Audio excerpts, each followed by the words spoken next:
एक सेवक ने अपने गुरुदेव से पूछा, ए गुरुदेव, हमें इस बात की जानकारी कैसे हो है कि भगवान हमारे पर प्रसन्न है?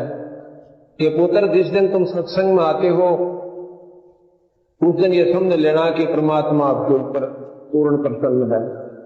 हम सतपुरुष का गए पर भाई विषय लोक में जा बड़ भागी, अपने कर्म का भोग भोग, जब तनो को बधाई है तो भोग भी तो होगा भाई। हम तो अर्ज करी अनुरागी कि बहुत अनुराग के साथ, बहुत प्रेम के साथ, करहा के साथ आपकी अर्ज कही थी पर नहीं मानने बंदी छोड़े। हम सो अर्ज करी अनुरागी, तुम विषय लोक जाओ बड़ भागी, धर्म राय के चले विमाना और मान सरोवर आए प्राणा। मान सरोवर रहन न पाए, दरे कबीरा थाना लाए। फिर एक मान सरोवर और से, उस मान सरोवर पर न बोले जी हमने तो मान सरोवर ही दे दो, मन तो कोई ना 21 ब्रह्मंड की आवश्यकता, वो मान सरोवर पर रख लो। कबीर साहब ने बोले गोली हुई बड़े। आज जब मान सरोवर पर ना था, जब ना टेक्या तो ईब तना फिर मान सरोवर सूझन लग गया। कहते हैं मान सरोवर धर्म राय के चले विमाना, मान सरोवर आए प्राणा। वो जीव यानी वो निरंजन मान सरोवर पर आया। मान सरोवर रहन न पाए और दरे कबीरा थाना लाए। थाना कहे ना अपना खूब डुमडुमा बंदी छोड़ रोप बैठा गाड़ा ना रहने दे चल आड़े, क्योंकि सतपुरुष ने बेरा था ये उल्टा उड़े जान की सोचेगा। बंक नाल की बिखमी घाटी, तहां कबीरा रोकी बाटी। जो सतलोक की तरफ जान का एक बहुत बारी द्वार से ने बोला, वहां कबीर साहब लठले बैठे हैं, किससे नहीं जान देंगे, केवल वही जागा जो सतपुरुष का अधिकारी सार शब्द वाला जीव होगा, बाकी गोली हो रहे। कहते हैं इन पांचों में जगत बंधाना और 184 में जीव सताना। इन पांचों में जीव बंधाना और 184 में जीव सताना। इन पांचवा ने किस किसने? ब्रह्मा विष्णु महेश, आदि माया शेरा वाली 4 और 5वां निरंजन। इन पांचवा ने मिलकर जीव सताया। इन पांचों में जगत बंधाना, बांध रखा से इस जीव को, सारे जगत को। और 184 में जीव सताना। आप कौन सा सुखी हो, मैंने एक जना बता दो आकर मैं सुखी समाज से। आप भी छोड़ दो, क्यों आप तले भगवान शरण में आगे कि मैं तो और सुखी हो गए होगे। और किसी तो जाकर मिल लो, चाहे प्रधानमंत्री हो चाहे राष्ट्रपति हो, उसको सुखी पूछ लियो कितना से। 24 घंटे घिंगी बंदी रह से, कदे कोई गोली ना मार जा, कदे कोई राज न ना हो जा, कदे कोई क्रांति ना आ जा, कोई ऐसा काम ना हो जा, रात को नींद नहीं आती। और तो सुखी फिर होगा कौन? क्यों हमर पढ़कर राज चाव साड़ा, तो उन गेला ये हालत है तो और गेला के बनेगी, ये विचार कर लो। फिर कहें ब्रह्मा विष्णु महेश्वर माया और धर्म राय का राज बिठाया। ब्रह्मा विष्णु महेश और माया या शेराणी 8 बुझा की जो वैष्णु माता उड़ा जय बोले जय माता दी जय माता दी। वह जय माता दी ने कहे ब्रह्मा विष्णु महेश ही तुम नाड़ा के बैठे से। अरे निरंजन काल का राज बिठा रखा सहयोग जचा रखा बेचारा ने। अब यहां पर मजबूरी यह है कि इनका कोई कसूर नहीं है, क्योंकि ये उसके अधीन है। काल के बस पड़े हैं बेचारे, वापस नहीं जा सकते। सतपुरुष का नाम मिला नहीं, सार शब्द इनको मिला नहीं, मिला नहीं तो जा नहीं सकते।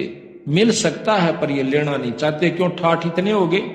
अब आपके घर में देख लिए, आप किसी को देखिए जिसने थोड़ा सा सुख हो ना, जिसको माया सुख समझ रहा है, ठीक समय पर रोटी मिलती हो, अच्छा ट्रैक्टर हो, कार ले रखी हो, और अच्छे बच्चे सेट हो रहे हैं, उसने नौका है ना राम नाम ले ले भाई, हासेगा पहले तो अच्छा भगत जी तो भगत हो गया मेरे यार, क्यों फंड में बैठ रहा से रहने दे।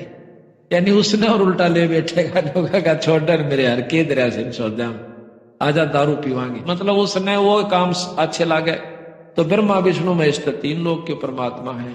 इनमें तो बहुत ज्यादा सुख और चिंता चौगुर्दे की लगी रहे। सुख नहीं है यहाँ पर किसी को भी। कौन से सुख से? राम ने सुख हुआ तो वो बता दो, 3 लोग के भगवान आए थे यहाँ पर। और कृष्ण जी ने सुख हुआ तो उसका देख लो कितना हुआ। और बंदी छोड़ कबीर साहब आए, उनको देख लो, अरे कितना सुख हुआ। अरे सुख नाम की चीज नहीं है, वो बोले हुए फिर सापा तो ये तो सुख की झलक भी नहीं से सुन रखा सुख होया करे कोई चीज।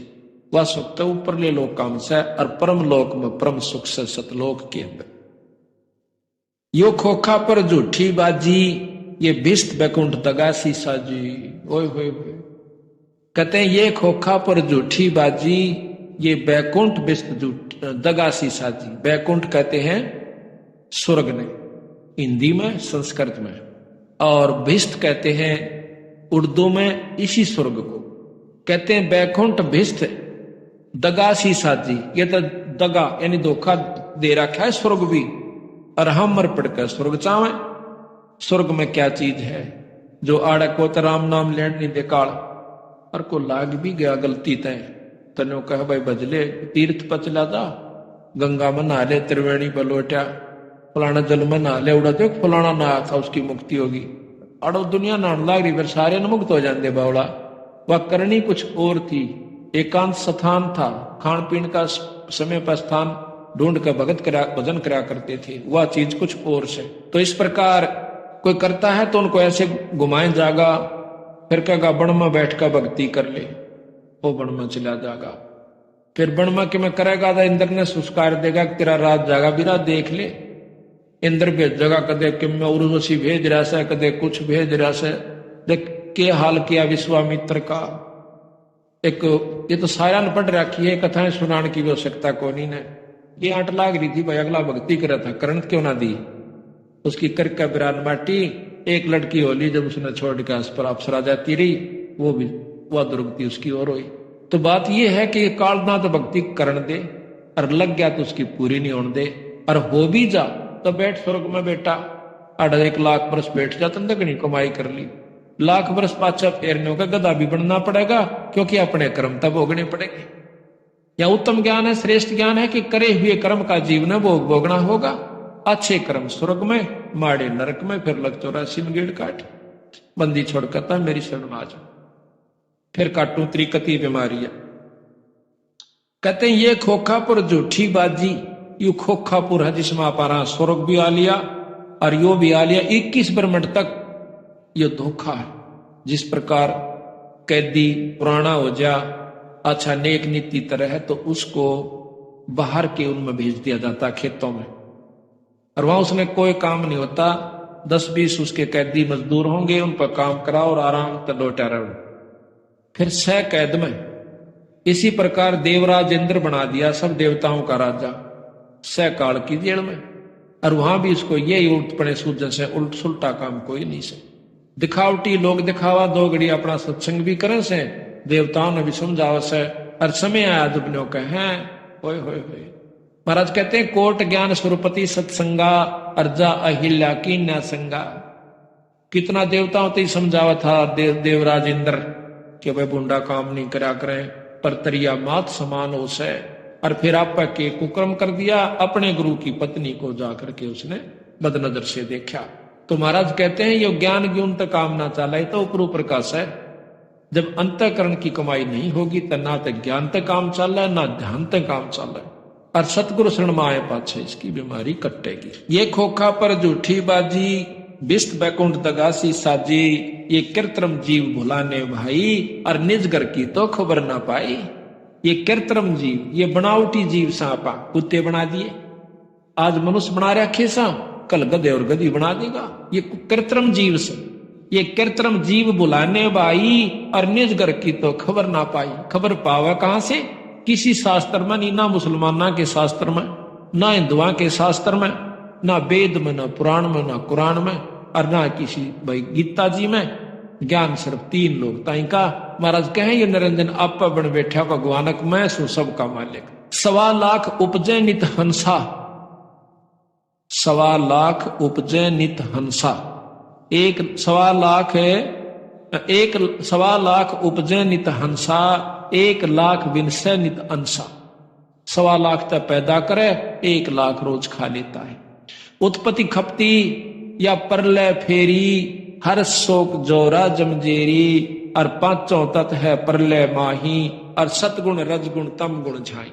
8 अंग मिली है माया, पिंड ब्रह्मंड ये सकल बर माया, या मैं सुरत शब्द की डोरी, और पिंड ब्रह्मंड में लागी खोरी। इसकी जो है यहां से छूटन का जो रास्ता है, सुरत और शब्द की जो डोर बंधेगी वो आपको पार करेगा। श्वासा पारस मन गए राखो, और खोल कपाट अमीर अमीरस चाको श्वासा पार। सांस का जो सुमरण आपका, इसका जब पे जा करो और कोई इलाज नहीं। महाराज कहें भाई सांस सांस में नाम जपो, व्यर्था सांस मत खो, ना जाने इस सांस का आवण हो क न हो। के महाराज भी कहें कि सांस सांस में नाम बचो जपो और जतन कुछ ना, इसका और कोई यतन भी नहीं है, अपना नाम जपते रहिए। सुनाऊं हंस शब्द सुन दासा, अगम दीप अग है बासा, भवसागर जम दंड जमाना। भवसागर जम दंड, काल का दंड भरना पड़ेगा यहाँ पर, किए हुए कर्म का भोगे जाओ। धर्म राय का है तलबाना, धर्म राय का सबके ऊपर बुलावा है। कहते पांचों ऊपर पद की नगरी, ये बाट विहंगम बंकी डगरी। इन पांचा का ऊपर ब्रह्मा विष्णु महेश निरंजन और माया से ऊपर एक और रास्ता से जो सतलोक जानका से। हमारा धर्म राय सो दावा, कहते हम तेरा मुकदमा लड़ेंगे भाई। हमारा धर्म राय से दावा, धर्म राय काल से, और भव सागर में जीव बरमाया। बंदी छोड़ने को कहेंगे तने जानबूझ के इनको अपने स्वार्थ को बांध रखा से मैं लेके जाऊंगा। हम तो कहें अगम की बाणी, जहां अवगत अदली आप बिनानी। बंदी छोड़ हमारा नामम, अजर अमर है अस्थिर ठामम। बंदी छोड़ हमारा नाम से, और हमारा अजर अमर अस्थिर ठाम स्थान सतलोक है, जो कभी मरता नहीं, कभी नाश नहीं आता। जोगन जोगन हम कहते आए, और भाई जम जवरा से हंस छुटाए। चारों युगा में आए, और इस काल से हमने अपने बच्चों को, अपने जीवन को छुटवाया। कहते हैं जो कोई माने शब्द हमारा, भव सागर नहीं भर में धारा। जो हमारी बात न मानेगा तो इस भव सागर में नहीं उलझेगा। या मैं सुरत शब्द का लिखा, तन अंदर मन कहो किन देखा। दास गरीब अगम की बाणी, और खुद जो हंसा वो शब्द सैदानी। तो आइए अब देखते हैं संत रामपाल जी महाराज जी के अध्यात्म ज्ञान को पुस्तक जीने की राह से पेज नंबर 106 से। एक लेवा एक देवादूतम। जिस समय श्री शिव जी ने अपनी पत्नी पार्वती जी को अमरनाथ स्थान पर एक सूखे वृक्ष के नीचे बैठकर नाम दीक्षा दिया था, उस वृक्ष की खोखड़ यानी तने में बने बिल में मादा तोते ने अंडे उत्पन्न कर रखे थे। समस्त अंडे तो शिव जी की हाथों से बजाई ताली से बच्चे बनकर उड़ गए।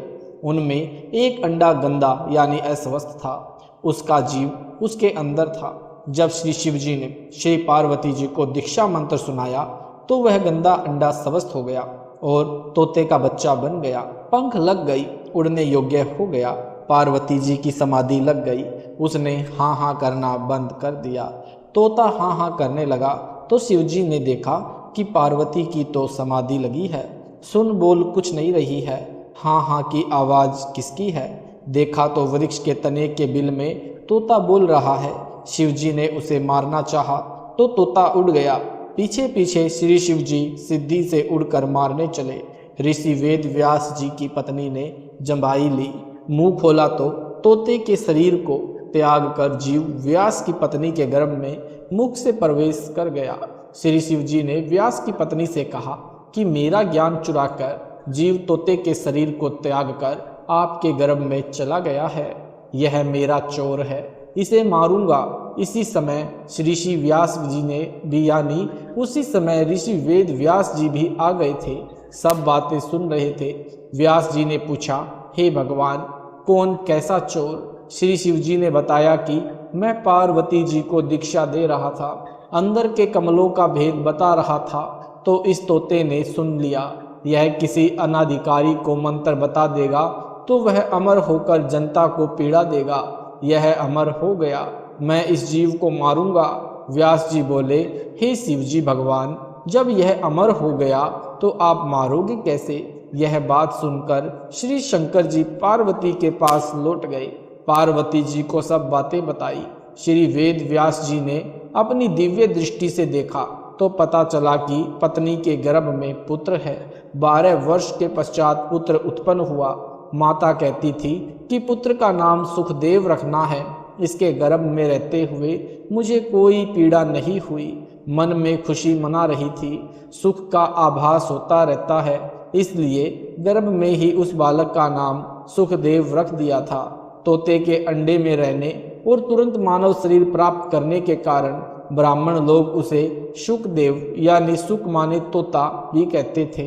ऋषि सुखदेव जी का जन्म लेते ही 12 वर्ष का शरीर बन गया और उठकर चलने लगा तो ऋषि वेद व्यास जी ने कहा, हे पुत्र कहाँ चला?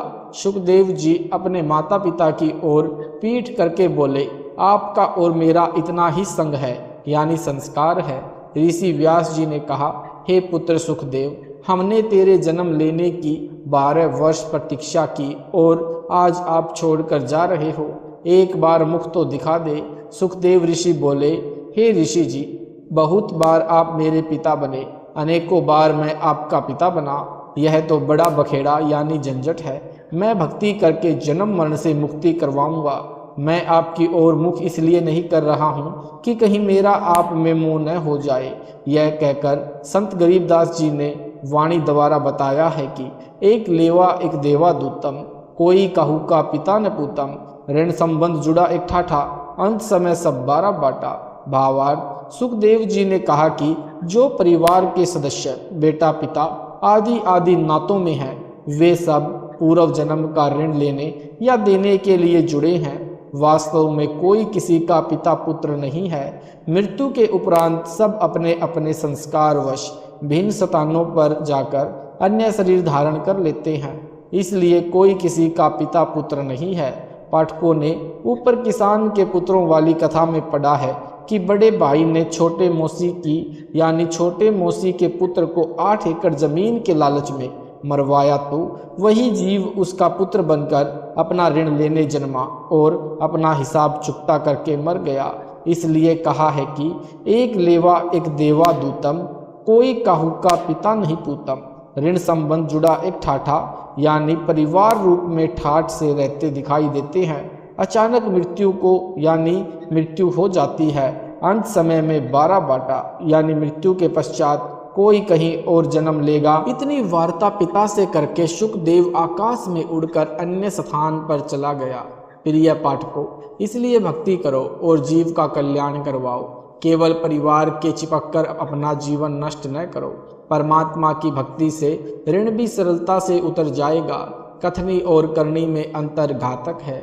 एक व्यक्ति प्रसिद्ध कथावाचक था तथा प्रतिदिन रामायण का पाठ भी करता था। एक दिन किसी कार्यवश पाठी जी को शहर जाना पड़ा। उसके साथ उसका साथी भी था। गांव से 3 किलोमीटर दूर रेल का स्टेशन था। सुबह 5 बजे गाड़ी पर चढ़ना था, इसलिए स्नान करके स्टेशन पर पहुंच गए। विचार किया कि पाठ गाड़ी में कर लूँगा। गाड़ी में चढ़ गए। जिस डिब्बे में वे दोनों चढ़े वह भरा था। कोई सीट खाली नहीं थी। कुछ व्यक्ति खड़े थे। गाड़ी चल पड़ी। कुछ देर पश्चात उस पाठी ने सीट पर बैठे 2 व्यक्तियों से कहा कि भाई साहब, कृपया मुझे सीट दे दें, मैंने रामायण का पाठ करना है। आज गाड़ी पकड़ने की शीघ्रता के कारण घर पर नहीं कर सका। सज्जन पुरुषों ने पूरी सीट ही खाली कर दी। वे खड़े हो गए और बोले, हे विप्र जी, हमारा अहोभाग्य है कि आज हमको भी पवित्र ग्रंथ रामायण जी का अमृत ज्ञान सुनने को मिलेगा। पंडित जी ने पाठ ऊंचे स्वर में बोलना शुरू किया। प्रसंग था, भरत ने अपने बड़े भाई के अधिकार वाले राज्य को स्वीकार नहीं किया। जब तक श्री रामचंद्र जी वनवास पूर्ण करके नहीं आए, तब तक राजगद्दी पर अपने भाई रामचंद्र की जूती रखी और स्वयं पृथ्वी पर बैठा और नौकर बनकर राजकाज संभाला। जब भाई रामचंद्र अयोध्या लौटे तो उनको राज्य लौटा दिया। भाई हो तो ऐसा। पाठ संपूर्ण होने पर सबने कहा कि वाह पंडित जी, वाह, कमाल कर दिया। एक व्यक्ति उसी डिब्बे में ऐसा बैठा था जिसने अपने पिताजी की वर्षी पर एक दिन का पाठ करना था। कोई पाठी नहीं मिल रहा था। वर्षी अगले दिन ही थी। उसने पंडित जी से कहा कि हे गुरुजी, कल मेरे पिता की वर्षी के उपलक्ष्य में पाठ कर दो। पंडित जी बोले कि कल नहीं कर सकता। सब उपस्थित यात्रियों ने कहा कि पंडित जी, आपका तो कार्य यही है, इस बेचारे के लिए मुसीबत बनी है, परंतु पाठी साफ मना कर रहा था। सबने पूछा कि ऐसा क्या आवश्यक कार्य है जो आप कल पाठ को मना कर रहे हो? पंडित जी बता दो, टाले नहीं, बस वैसे ही, बस वैसे ही। उसका साथी बोला कि मैं सच्चाई बताऊं, यह कल क्यों पाठ नहीं कर सकता? इसने अपने भाई पर 50 गज की कुर्डी के गड्ढे पर मुकदमा कर रखा है। मैं इसका गवाह हूँ। कल की तारीख है। उपस्थित व्यक्ति बोले कि हे पंडित जी, कथा तो कैसी मार्मिक सुनाई, और आप कमाल की यानी और आप अमल कतई नहीं करते। ऐसे व्यक्ति के द्वारा की गई कथा का श्रोताओं पर क्या प्रभाव पड़ेगा? कबीर जी ने कहा है कि कबीर करनी तज कथनी कहे, अज्ञानी दिन रात, कुकर जो भोकत फिरे, सुनी सुनाई बात। गरीबदास जी भी कहा है, गरीब बीजक की बाता कहें, बीजक ना ही हाथ, पृथ्वी डोबन उतरे, ये कह कह मीठी बात। शब्दार्थ, जो व्यक्ति कहते हैं ज्ञान की बातें, औरों को शिक्षा देते हैं कि किसी का बुरा मत करो, परंतु स्वयं गलती करते हैं, वे आध्यात्मिक गुरु उस कुत्ते के समान हैं जो व्यर्थ में भोगता रहता है। उसी प्रकार ये धर्मगुरु एक दूसरे से कथा सुनकर शिष्यों को सुनाते रहते हैं, स्वयं अमल नहीं करते। वाणी नंबर 2, वे अज्ञानी धर्मगुरु तत्व ज्ञान कहकर कोरे अज्ञान का प्रचार करते हैं, क्योंकि उनको तत्व ज्ञान का पता नहीं है। वे झूठे व्यक्ति पृथ्वी पर मानव के अनमोल जीवन का नाश करने के लिए जन्मे होते हैं। सत्संग से मिली भक्ति की राह। संत नित्यानंद जी का बचपन का नाम नंदलाल था। वे ब्राह्मण कुल में जन्मे थे। संत गरीबदास जी के कुछ समय समकालीन थे। संत गरीबदास जी का जीवन सन 1717 से 1778 तक रहा था। उस समय ब्राह्मणों का विशेष सम्मान किया जाता था, सर्वोच्च जाति मानी जाती थी, जिस कारण से गर्व का होना स्वाभाविक था। नंदलाल जी के माता पिता का देहांत हो गया था। उस समय वे 7-8 वर्ष के थे। आप जी के नाना जी नारनौल के नवाब के कार्यालय में उच्च पद पर विराजमान थे। आप जी का पालन पोषण नाना नानी जी ने किया। शिक्षा के उपरांत नाना जी ने अपने दोते नंदलाल को नारनौल में तहसीलदार लगवा दिया। एक तो जाति ब्राह्मण, दूसरे उस समय तहसीलदार का पद, जिस कारण से अहंकार का होना सामान्य बात थी। तहसीलदार जी का विवाह भी नाना नानी ने कर दिया था। तहसीलदार जी के महल में यानी महल से थोड़ी दूरी पर एक वैष्णव संत श्री गुमानी दास जी अपने किसी भक्त के घर सत्संग कर रहे थे। वे श्री विष्णु जी के भक्त थे। सर्व संत जन अपने सत्संग में परमात्मा कबीर जी की अमृतवाणी का सहयोग अवश्य लेते थे। सत्संग में बताया गया कि मानव जीवन किस लिए प्राप्त होता है, परंतु सत्संग न सुनने के कारण सांसारिक उठक पाठक में अपना अनमोल मानव जीवन नष्ट कर जाता है। अज्ञान के कारण जीव धन, पद तथा जाति का अभिमान करता है। भक्ति न करने वाला प्राणी अगले जन्म में गधे, कुत्ते, बैल आदि पशु पक्षियों के शरीर में कष्ट उठाता है। इसलिए अभिमान त्याग कर पूर्ण संत से दीक्षा लेकर अपना कल्याण करवाना चाहिए, अन्यथा पर्वत से भारी कष्ट भोगना पड़ेगा। सत्संग की आवाज़ सुनकर तहसीलदार मकान की छत पर कुर्सी लेकर बैठ गया। पूरा सत्संग सुना। दीक्षा लेने की प्रबल प्रेरणा बन गई, परंतु जाति और पद का अहंकार परेशान कर रहा था। ब्राह्मणों की कितनी इज्जत है, फिर मैं तहसीलदार हूँ। सत्संग में सामान्य लोग जाते हैं, मुझे शर्म लगेगी। कैसे जाऊंगा आश्रम में? स्वामी गुमानी दास जी का आश्रम नारनौल शहर से लगभग 1.5 किलोमीटर पर था। अंत में एक दिन निर्णय लिया कि सुबह वक्त के आश्रम में पहुंच जाऊंगा। अन्य व्यक्ति जाएंगे, तब तक तो दीक्षा लेकर लौट आऊंगा। सत्संग करके संत जी आश्रम में चले गए। सुबह उठकर कुछ देर सैर करते थे। एक दिन नंदलाल जी घोड़े पर बैठकर सुबह आश्रम की ओर जा रहे थे। गुमानी दास जी सैर के लिए उसी रास्ते पर जा रहे थे। संत जी ने सिर के बाल कटा रखे थे, उस तरह फिरा रखा था। फिर सर यानी सिर पर कोई वस्त्र नहीं था। नंदलाल जी ब्राह्मण होने के नाते सोण कसोण पर विश्वास रखते थे। किसी अच्छे कार्य के लिए जाते और आगे से कचकोल काढ़े यानी सिर पर उस्तरा फिराए। कोई आ जाता तो अपना जाना रद्द कर देते थे। आश्रम में दीक्षा लेने जा रहे थे। जिंदगी का सर्वोत्तम दिन था। आगे से सिर पर उस्तरा फिराए हुए एक व्यक्ति मिल गया। नंदलाल जी का माथा ठनका और क्रोध आया। विचार किया कि आज दीक्षा का अवसर नहीं छोड़ना है, परंतु अपने सोण कसोण को भी निष्क्रिय करना था। इसलिए अपने आप समाधान निकाल लिया कि इस मनहूस के सिर में टोला मार देता हूँ, कसोण समाप्त हो जाएगा। इसी उद्देश्य से घोड़ा उस व्यक्ति के पास जाकर रुका और कहा कि हे कमबख्त, तूने आज ही सिर मुंडवाकर मेरे सामने आना था। आज मैं अपनी जिंदगी के सबसे उत्तम कार्य के लिए आश्रम में जा रहा था। यह कहकर गुमानी दास जी के सिर पर टोले मारे और घोड़ा आश्रम की ओर चला दिया। संतों के साथ ऐसी घटनाएं आम होती हैं, वे अधिक ध्यान नहीं देते। विचार तो किया कि व्यक्ति सभ्य तथा उच्च अधिकारी तथा उच्च कुल का लग रहा था। कार्य पालियों वाले कर गया। नंदलाल आश्रम में गया। वहां संत के शिष्य मिले। राम राम हुई। आने का कारण बताया। घोड़ा वृक्ष से बांध दिया और संत जी के आसन के पास बिछी बोरी पर बैठ गया। संत गुमानी दास जी सैर के पश्चात स्नान करके आसन पर बैठे तो घोड़ा देखा। फिर समझते देर न लगी। नंदलाल जी ने देखा तो शर्म के मारे नीची गर्दन कर ली। गुमानी दास को आश्रम के भक्तों ने बता दिया कि यह तहसीलदार जी दीक्षा लेने आए हैं।